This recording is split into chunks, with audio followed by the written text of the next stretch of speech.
നയനയുടെയും ഇന്നത്തെ നല്ലൊരു കഥ കേട്ടാലോ? അങ്ങനെ ഇന്നത്തെ കഥയില് അബിയോട് കാര്യങ്ങളൊക്കെ ഡേവിഡ് അങ്ങനെ പറഞ്ഞു കൊടുത്തു. ജോയിൻ ചെയ്യാനായിട്ട് ഞങ്ങള് പറയും, അപ്പൊ വന്നാ മതി എന്നൊക്കെ പറഞ്ഞു. അങ്ങനെ അബി ക്യാബിനിൽ നിന്ന് പുറത്തേക്ക് ഇറങ്ങി വരുമ്പോ അബി ചോദിച്ചു, എന്തായി അബി കാര്യങ്ങളൊക്കെ എന്ന് ചോദിച്ചു. അപ്പോഴേക്കും അബി പറഞ്ഞു, ജോലിയുടെ കാര്യം ഉറപ്പായി, അധികം വൈകാതെ തന്നെ ജോലി കിട്ടുമെന്ന് പറഞ്ഞു. അപ്പോഴേക്കും അവിടുത്തെ സ്റ്റാഫ് ചോദിച്ചു, അല്ല ഏത് സെക്ഷനാന്ന് ചോദിച്ചു. സെയിൽസിലാണോ?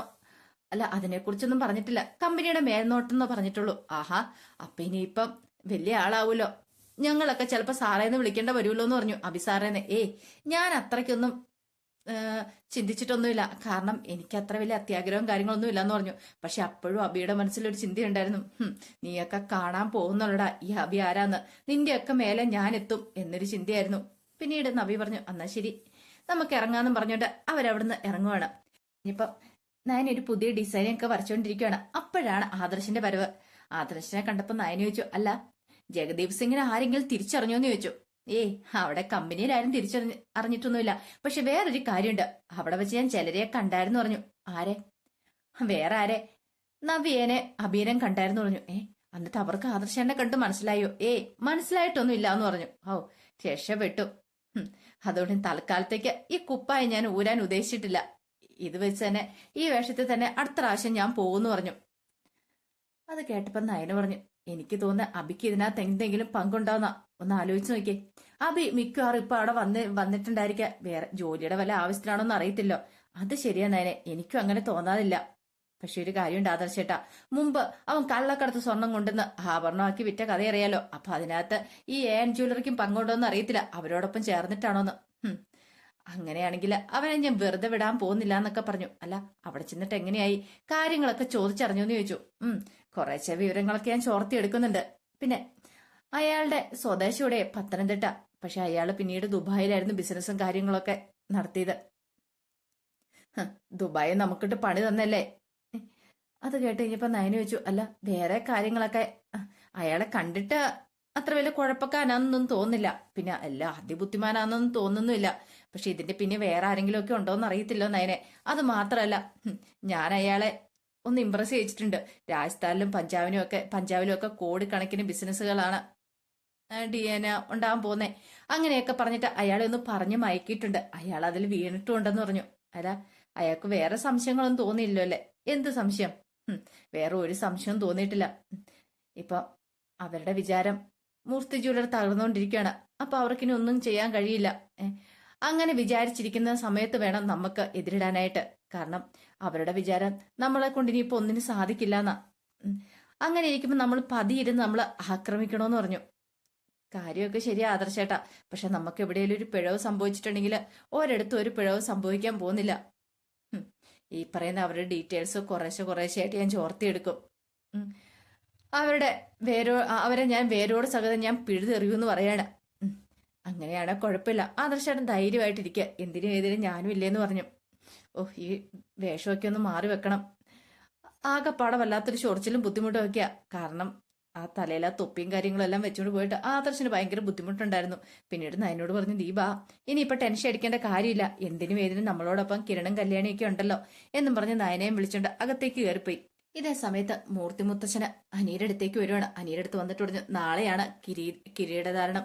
അത് കേട്ട് കഴിഞ്ഞപ്പോ അനി പറഞ്ഞു, മുത്തശ്ശ എന്നെ കൊണ്ട് അതിന് സാധിക്കുമെന്ന് തോന്നുന്നില്ല. ആദർശാണ്ടിരുന്ന കസേരയില് അതിനെന്താ, നിനക്ക് ധൈര്യമായിട്ട് കയറിയിരിക്കാം. നിന്റെ മനസ്സിലെ ആ ചിന്തകളൊക്കെയാണ് ആദ്യം എടുത്തു മാറ്റേണ്ടത്. പിന്നീട് മുത്തശ്ശൻ പുരാണങ്ങളെ ഒന്ന് രണ്ട് കഥകളൊക്കെ പറയണം. ഇതൊക്കെ നിന്നോട് ഞാൻ മുമ്പ് പറഞ്ഞിട്ടുള്ള കഥകളൊക്കെയാ, നിനക്കറിയാവുന്നതല്ലേ. പിന്നെ നിനക്കറിയാലോ അനി, കമ്പനിയില് ഇന്ന് വരെ പുറത്തുനിന്ന് ഒരാൾ കയറി ഇരുന്നിട്ടില്ല. എന്റെ മുത്തച്ഛൻ അച്ഛന് കൊടുത്തു, അച്ഛന് എനിക്ക് തന്നു. അങ്ങനെ അതിനുശേഷം ആദർശ് ഇപ്പാണ്ടെ നിനക്ക് ഞാൻ ആ കസേര തന്നിരിക്കുകയാണ്.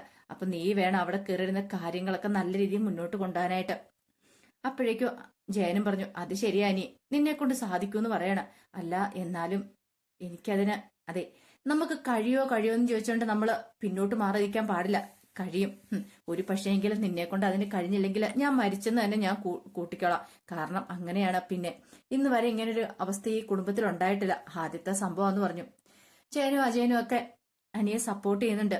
അപ്പോഴേക്കും മുത്തശ്ശൻ പറഞ്ഞു, എടാ മോനെ നിനക്കറിയാലോ, നീ കമ്പനിയുടെ MD ആയി കഴിഞ്ഞിട്ടുണ്ടെങ്കിൽ ശത്രുക്കൾ അത് പെട്ടെന്ന് തന്നെ കൊട്ടിഘോഷിക്കും. എനിക്കറിയാം.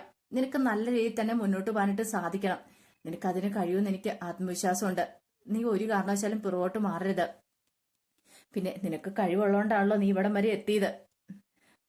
അത് കേട്ടുകഴിഞ്ഞപ്പോ എനിക്ക് വല്ലാത്തൊരു ബുദ്ധിമുട്ടും പ്രഷറൊക്കെ ആയി.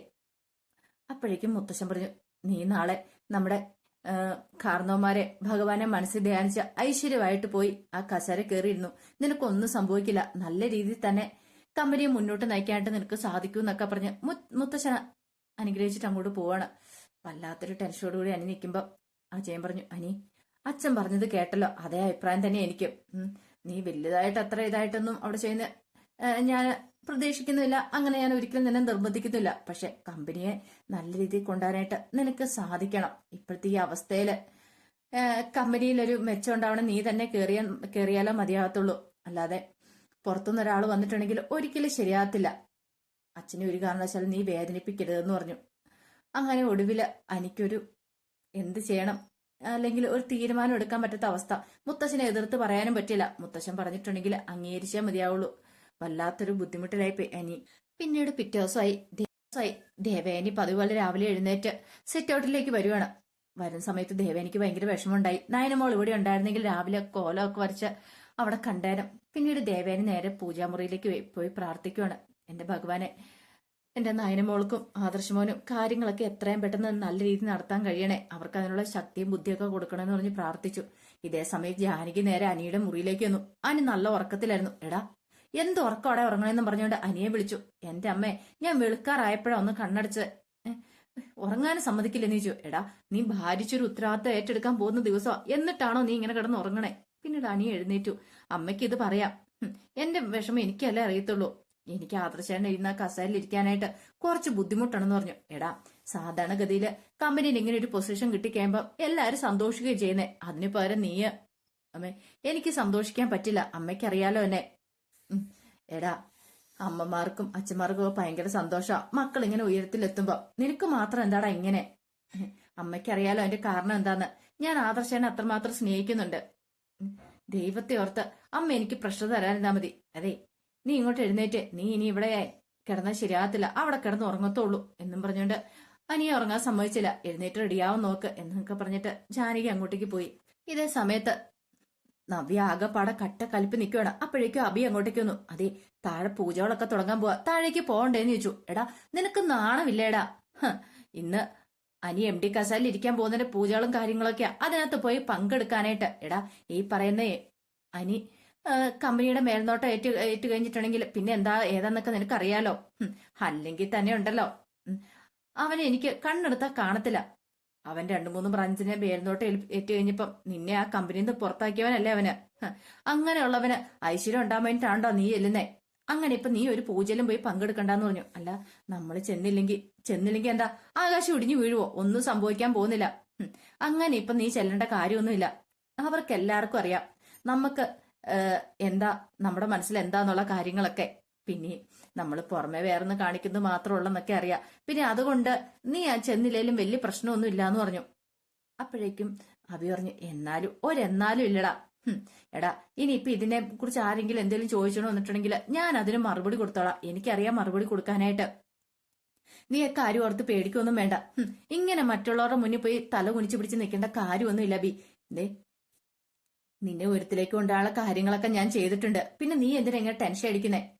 അധികം വൈകാൻ നിനക്കൊരു ജോലിയൊക്കെ ശരിയാവുകയും ചെയ്യും. പിന്നെ നിനക്ക് ഇവിടെ ഇങ്ങനെ അടിമയായിട്ട് കിടക്കേണ്ട വരത്തൊന്നുമില്ല. നീ ധൈര്യമായിട്ടിരിക്കുക. അവര് പറയുന്നൊക്കെ അനുസരിച്ച് പേടിച്ചിങ്ങനെ നിൽക്കേണ്ട ആളൊന്നും അല്ല നീ എന്നൊക്കെ പറഞ്ഞോണ്ട് നവ്യ കുറെ ചീത്ത പറയാണ് അബിയെ താഴേക്ക് പോകാനായിട്ട് സമ്മതിച്ചതുമില്ല. പൂജകളും കാര്യങ്ങളൊക്കെ ദേവേനി ചെയ്തു. ദേവേനി ചെയ്ത് കഴിഞ്ഞിട്ട് ജലജ ദേവന്റെ അടുത്തേക്ക് വന്നിട്ട് പറഞ്ഞു, അല്ല എടുത്തി, അവൻ ആ കസേരയിൽ ഉറച്ചിരിക്കാൻ പറ്റുമോന്ന് ചോദിച്ചു. അപ്പോഴേക്കും ദേവേനി ചോദിച്ചു, അതെന്താ അവനവിടെ ഇരിക്കാൻ പറ്റാത്തെ? അവന് നല്ല കഴിവുള്ളവനാ. അവനവന്റെ കഴിവ് തെളിയിച്ചതാ. അതുകൊണ്ട് അവന് ഒരു പ്രശ്നമില്ല. അവനെ ഏൽപ്പിച്ച കാര്യങ്ങളൊക്കെ അവൻ നല്ല ഭംഗിക്ക് തന്നെ നിർവഹിക്കുമെന്ന് പറഞ്ഞു. അത് കേട്ടപ്പോ ജാനകി പറഞ്ഞു, ഏട്ടത്തി, അവൻ അർത്ഥ മനസ്സോടെ പോകുന്നേ. ഏട്ടത്തി അവനെ ഒന്ന് ഉപദേശിക്കണം എന്ന് പറഞ്ഞു.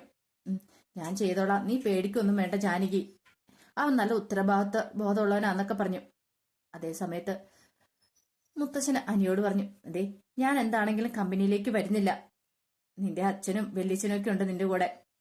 പിന്നെ എല്ലാവരുടെ അനുഗ്രഹത്തോട് കൂടിയിട്ട് നീ കസേരയിൽ ഇരുന്നാ മതി എന്ന് പറഞ്ഞു. അപ്പോഴേക്കും എനിക്ക് ഭയങ്കര വിഷമായി. അനി പറഞ്ഞു, അല്ല അത് പിന്നെ മുത്തശ്ശ, ഇനി നീ കൂടുതലൊന്നും പറയണ്ടെന്ന് പറഞ്ഞു. മുത്തശ്ശി പറഞ്ഞു, എന്തേലും സംശയം ഉണ്ടെങ്കിൽ നീ ആദർശനെ വിളിച്ചോടെന്ന് പറഞ്ഞു. ആ സമയം അനി പറഞ്ഞു, ശരി മുത്തശ്ശി, ഞാൻ അങ്ങനെ ചെയ്തോളാന്ന് പറഞ്ഞു. പക്ഷെ മുത്തശ്ശൻ അത് ഇഷ്ടപ്പെടാത്ത രീതിയിൽ പറഞ്ഞു, എന്തിനാ പരാജയപ്പെട്ടവൻ എന്തിനാ വിളിക്കണേ, അതിന്റെ ആവശ്യം ഉണ്ടോന്ന് ചോദിച്ചു. അനി പറഞ്ഞു, മുത്തശ്ശ, ആദർശാണ് ഇത്ര നാളും ആ കസേരയിൽ ഇരുന്നല്ലേ, പോരാത്തരം നല്ല എക്സ്പീരിയൻസും കാര്യങ്ങളൊക്കെ ഉണ്ട്. എന്തെങ്കിലും ആവശ്യം വന്നിട്ടുണ്ടെങ്കിൽ ആദർശനെ വിളിക്കുന്നുണ്ട്, എന്താ തെറ്റിരിക്കണേ. അതെ, തൽക്കാലത്തേക്ക് നീ ആദർശനെ വിളിക്കണ്ട, നീ എന്നെ വിളിച്ചാ മതി എന്ന് പറഞ്ഞു. അത് കേട്ട് കഴിഞ്ഞപ്പോ മുത്തശ്ശി പറഞ്ഞു, അതെ, ഞങ്ങള് പറയുന്ന കാര്യങ്ങളൊക്കെ 100% നീ അനുസരിക്കണമെന്നൊന്നും ഇല്ലാന്ന് പറയാണ്. മുത്തശ്ശന് ഇഷ്ടപ്പെട്ടില്ല. മുത്തശ്ശൻ പറഞ്ഞു, ഹോ, തല നരച്ചെന്ന് കഴുതിയിട്ട് ഇവിടെ ഒരു സ്ഥാനം ഇല്ലല്ലേ, എന്നാ പിന്നെ നിങ്ങൾ എന്ത് വേണമല്ലോ ആയിക്കോ എന്നും പറഞ്ഞുകൊണ്ട് മുത്തശ്ശൻ അങ്ങോട്ട് പോകാൻ തുടങ്ങിയപ്പോ ദേവേന് പറഞ്ഞു, ഇനിയിപ്പം നീ കമ്പനി ജോയിൻ ചെയ്യാൻ പോവല്ലേ, ഇതിന്റെ പേരിൽ ഒരു പ്രശ്നങ്ങളും കാര്യങ്ങളൊന്നും വേണ്ട, പറയുന്നത് എന്താന്ന് വെച്ചാൽ അതനുസരിച്ചാ മതി എന്ന് പറഞ്ഞു. അങ്ങനെ ഒടുവിൽ എന്ത് ചെയ്തു, അനി വീട്ടിൽ നിന്ന് ഇറങ്ങുവാണ്. നല്ല ടെൻഷൻ ഉണ്ടായിരുന്നു ജാനകിക്കൊക്കെ. കാരണം അനി ആദ്യമായിട്ടാണ് MD കസേരയിൽ ഇരിക്കാൻ പോകുന്നത്. ഇതിനു മുമ്പ് കുറച്ചു നാൾ ഇരുന്നിട്ടുണ്ട്. അത് പക്ഷേങ്കിൽ ആദർശിന്റെ അഭാവത്തിലായിരുന്നു, ആദർശ് ഗൾഫിലേക്ക് പോയ സമയത്തായിരുന്നു. പിന്നീട് അനി നേരെ പോകുന്ന അജയനെയും കുട്ടി ആദർശിന്റെ അരിയിലേക്കാ പോകുന്നത്. അങ്ങനെ അവിടെ ചെന്ന് ഇപ്പൊ ആദർശ് പറഞ്ഞു, എനിക്കറിയായിരുന്നു നീ വരൂന്ന്. അങ്ങനെ ആദർശിന്റെ കാല് തൊട്ട് അനുഗ്രഹമൊക്കെ മേടിക്കുകയാണ്. ആ സമയത്ത് അനി പറഞ്ഞു, എനിക്ക് നല്ല ടെൻഷൻ ഉണ്ട് ആദർശേട്ടാ, ആദർശേട്ടൻ ഇരുന്ന് കസേര കയറി ഇരിക്കാനായിട്ട്. നീ എന്തിനാ ടെൻഷൻ അടിക്കണേ, നിന്റെ സ്ഥാനത്ത് വേറെ ആരെങ്കിലും അവിടെ വന്നായിരുന്നെങ്കിലോ എനിക്ക് ബുദ്ധിമുട്ടാവുണ്ടായിരുന്നുള്ളൂ. പക്ഷെ നീ ആയതുകൊണ്ട് എനിക്ക് സമാധാനമുണ്ട്, എനിക്ക് ധൈര്യമുണ്ട്. ആദർശേട്ടൻ വിഷമിക്കൊന്നും വേണ്ട, കമ്പനിയുടെ പ്രശ്നങ്ങളൊക്കെ മാറിക്കഴിയുമ്പോഴത്തേനും ആദർശേട്ടൻ തന്നെ ആ കസേരയിൽ ഇരിക്കുമെന്ന് പറഞ്ഞു. അത് കേട്ടപ്പോ ആദർശ് പറഞ്ഞു, എനിക്കിപ്പോ അങ്ങനെയുള്ള മോഹങ്ങളൊന്നും ഇല്ലാന്ന് പറഞ്ഞു. ഈ സമയം ജയൻ ചോദിച്ചു, എന്തായി കാര്യങ്ങളൊക്കെ, കമ്പനിയെ തകർക്കാൻ ശ്രമിച്ചവർക്ക് മറുപടി കൊടുക്കാനായിട്ട് എന്തെങ്കിലുമൊക്കെ ചെയ്യാൻ തുടങ്ങിയോ എന്നൊക്കെ ഇങ്ങനെ ആദർശിനോട് ചോദിക്കുകയാണ്. ഇതൊക്കെ കേട്ടുകഴിഞ്ഞപ്പോ ആദർശിന് എന്ത് മറുപടി പറയണമെന്ന് അറിയത്തില്ലാതെ ആദർശ് ഒരു നിമിഷം ഇങ്ങനെ നിൽക്കുക. അപ്പൊ അതിന്റെ വിശേഷങ്ങളൊക്കെയാണ് നമ്മളിന്ന് കാണുന്നത്. ഇതിന്റെ ബാക്കി വിശേഷങ്ങളുമായിട്ട് വൈകുന്നേരത്തെ പ്രമോയി വരാട്ടോ. ഒരിക്കൽ കൂടി എല്ലാവർക്കും ശുഭദിനം നേർന്നുകൊണ്ട് നിർത്തുന്നു.